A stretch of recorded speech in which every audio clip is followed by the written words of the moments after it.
Hello and welcome to Turkish Currents again. I am together with Associated Professor Erdi Öztürk from Metropolitan University in London. Good to be with you, Erdi. Thank you so much for having me again.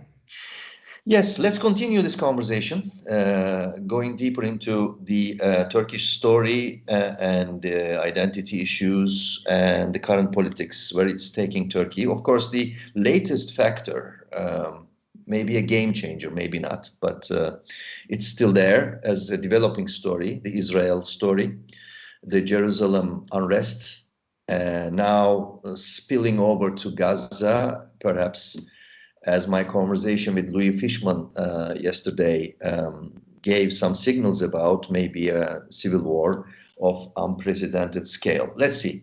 But the reactions from Turkey is, of course, the harshest, much harsher than the reactions in the Arab world to what's happening. And despite COVID, lots of intense protests with a lot of rhetoric, heavy rhetoric, anti-Israeli rhetoric, anti-Semitic rhetoric also. In this sort of mess, one statement sort of stands out. The Turkish Foreign Minister, Mevlut Çavuşoğlu, sort of complaining about the Turkish reaction's insufficiency, saying that we need to do more because that's what is expected of us, of the umma. Mm-hmm. That is raising a lot of question marks. What does he mean? Why is this so important? What is the expectation that he implies? There are also similar signs of President Erdoğan as well. I mean, making links with that aspect. I want to hear your thoughts about this. First of all, let me tell you a couple of sentences regarding what is going on in Jerusalem, what's going on in Jerusalem right now. I mean, this is inevitably a kind of a humanitarian disaster, and it is very hard to support these very reactive actions. But at the same time, we should underline that I watched your broadcast with Louis. It's a very gloomy atmosphere at the same time, and it's very difficult to see the current point. And yes, it is obvious that the issues will continue to a low tension civil war in Middle East. And connection is a little bit wobbly, so go slower, slightly slower, please. Sorry for that. And this is obviously the current tension will be converted itself a kind of a low tension civil war. This is obvious, and it is impossible to support the reactive, harsh, aggressive moves of the Israeli state. This is inevitable question, and as a humankind, I would like to state that first of all. But when we look at the Turkey's reaction, you very clearly underline that Turkey is one of the bold, one of the vocal voices of these reactions, but it is very discursive level. We should be certain about that. What is the realistic ground floor of these reactions, and at the same time, what is the discursive level of these reactions? Indeed, Turkey has been for a long while, actually, since roughly 2011, then 2013, and then the coup attempt and the new constitution. They are the main critical They were the main critical junctions of 2016 and 2017. Yeah, 2017. They are the main critical junctions of the Turkey's transformation within the state identity. And within this state identity, what we saw that first and foremost, Turkey has changed its foreign policy mentality. What was this foreign policy mentality in the early Republican era that we called maybe the classical Turkish foreign policy, based on balances? And then with the beginning of the Özal period, and then with the Justice and Development Party period, what we saw that a kind of an active foreign policy. But right now, the foreign policy has become a reactive and aggressive. What does it mean, reactive and aggressive? Without making main calculations, without making main logical analysis, and without making any calculation about the cost and benefit. Turkish policymakers trying to make the reactions for the benefit of their political strategies, political desires, political plans in Ankara.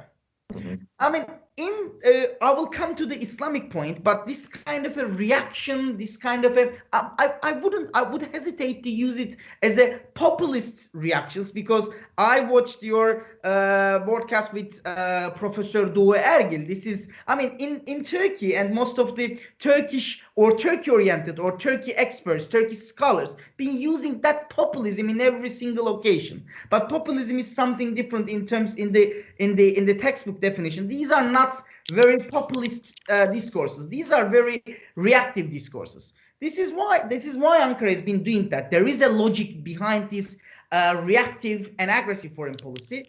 In the intersectionality between political science and international relations, there is a new, relatively new, more than 25 years old, there is a new theoretical concept, which is called boomerang effect. What does it mean that?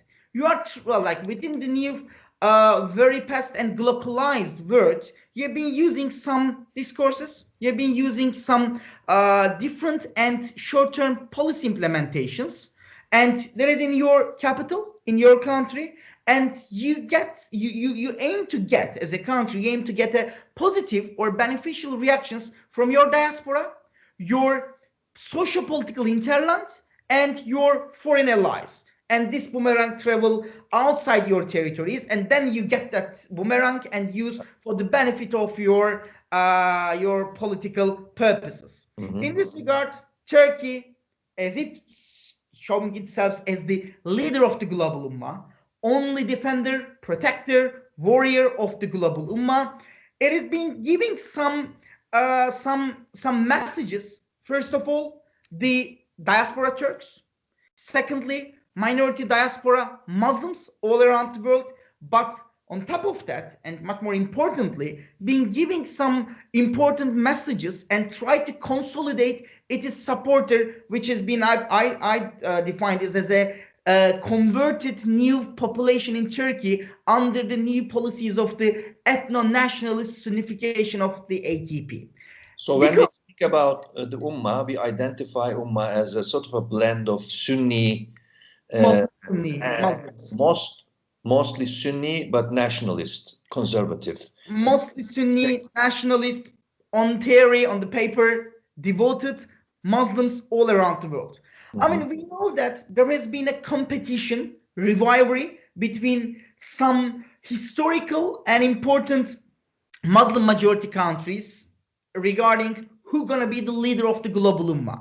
I mean, obviously, no one will be the leader of the global ummah, but still, this is an influence. This is a conflict. This is a rivalry. This is a competition among Saudi Arabia, United Arab Emirates, Turkey, Morocco, and some other Muslim, like Iran as well, Egypt, around in the Balkans, in the Turkey countries, in mostly North Africa, and in continental Europe.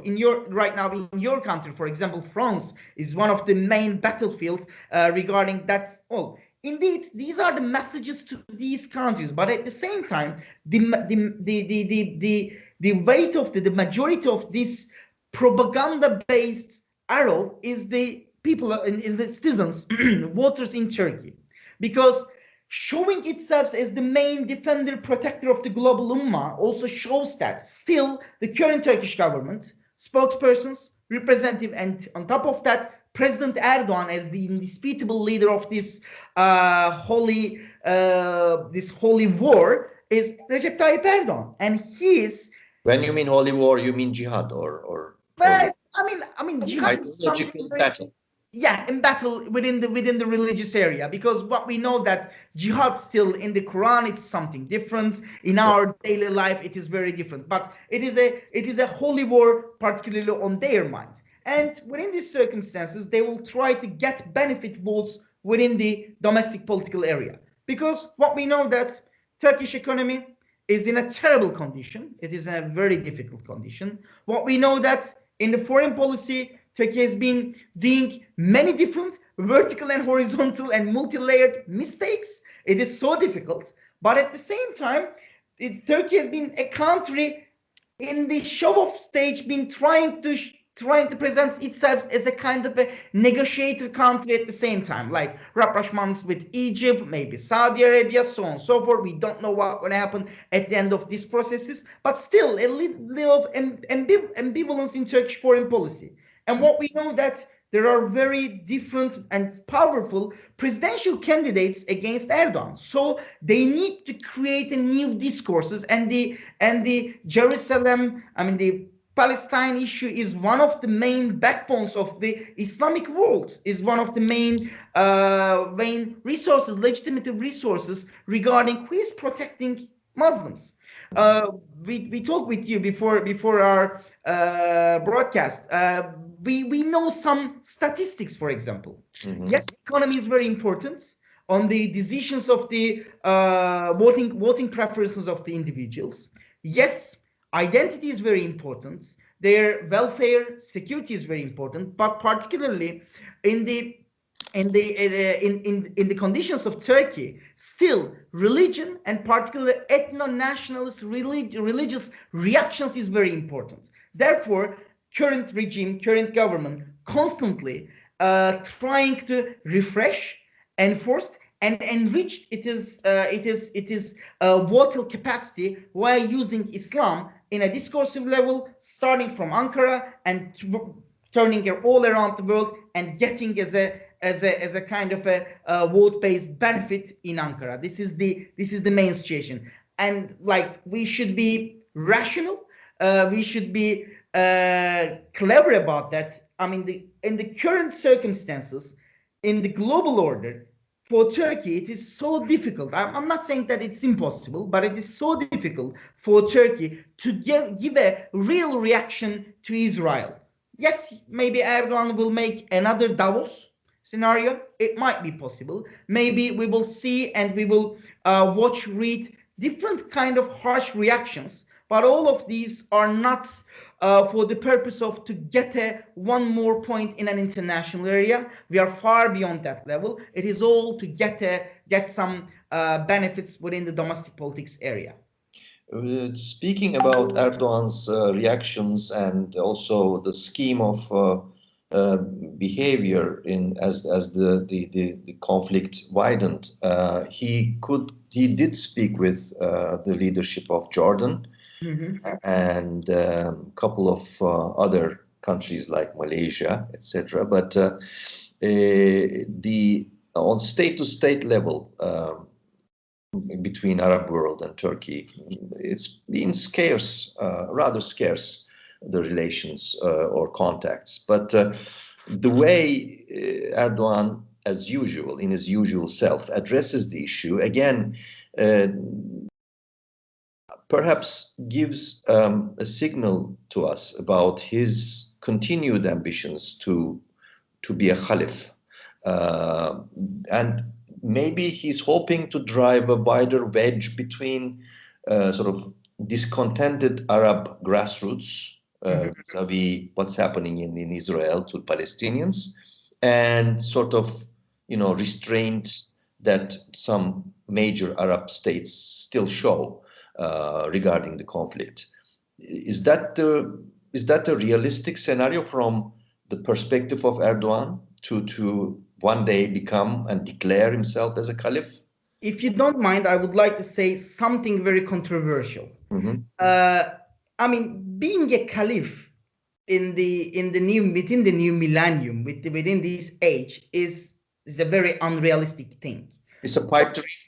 Yeah, it's just a dream. Maybe we should learn another word in English to define it beyond the limits of the dream. It's a kind of a different fantasy. It's impossible for this world. But what I would say that, perhaps. What I would say that what does it mean, caliph? Beyond its theological, historical definition, means that you will be the boss, leader, or the big brother of the global Muslim world, right? Secular Turkey, moderate, secular Turkey, with it is Muslim majority country, with a loyal member of a NATO, with a country is very close negotiations with EU, with a strong economy, with democratic institutions, with a transparent bureaucratic and the state institutions, had much more chance to be the big brother of the Muslim world. Previously, all Turkey. Yes, I mean all Turkey. Previously, for example, I remember very clearly whenever some issues happened in the Balkan Muslims or North African Muslims or within the Arab world, Turkey's Diyanet, Turkey's president, Turkey's prime minister previously invite all of these stakeholders, policymakers, state representatives in Ankara or in Istanbul and try to create a negotiation environment, because Turkey had that leverage, because Turkey didn't involve any kind of issues, internal issues, any kind of religion-oriented issues, and tried to play a big brother role with all of these other siblings. But right now, Turkey has lost its capacity to play a big brother role, not only because of its weak economy or the current problematic relations with the Western world, but beyond that, it is very problematic, very deep, and beyond the discursive level, issues, problems, conflict with the Muslim world, particularly Arab countries in the Arab Peninsula. So it is impossible for Turkey or the Turkish leader to be the new caliph, because if you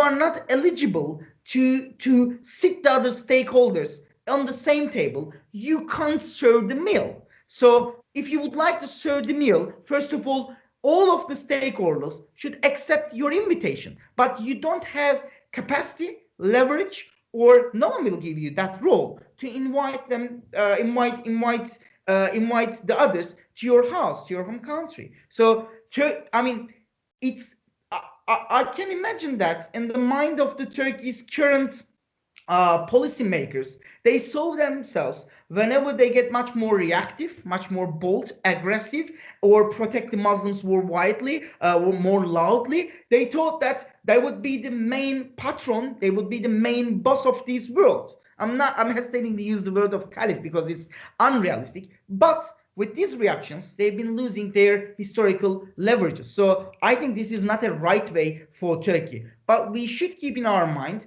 Turkey is one of the rare countries still historically has the capacity to unite all of these, or to make to create a negotiation table for all of these Muslim countries, but not within the current circumstances, not within the current discourses and unrealistic desires.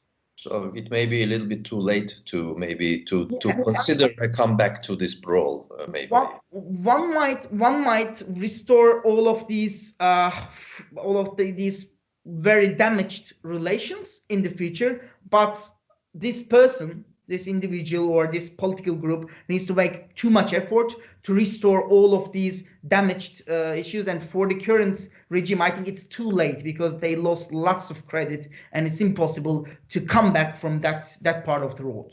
Mm-hmm. Okay, is there anything else to add about where this may lead?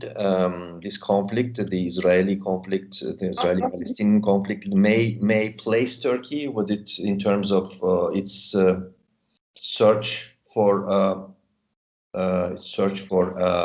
stronger position in the Arab world. Anything else to add? I don't think so. Turkey will get a stronger position within the Arab world, within the Muslim world. But Turkey, if economic conditions, the conditions regarding COVID, the conditions regarding the conflict between the different stakeholders in the state, and particularly mafiatic relations and all the deep state relations, if they let Turkish current government to play these issues a little bit more, maybe they will get a benefit from within the domestic politics, because after maybe Çavuşoğlu's reactions, Mustafa Sarıgül, the leader of the Saadet Party, and all other, I mean, even Mansur Yavaş, Ekrem İmamoğlu will not give exactly the same, but quite similar in a discursive level, different, but in the meaning-wise level, same reactions to the Israel. So within these circumstances, I mean, the current Turkish government knows very well what is the main core of the core of this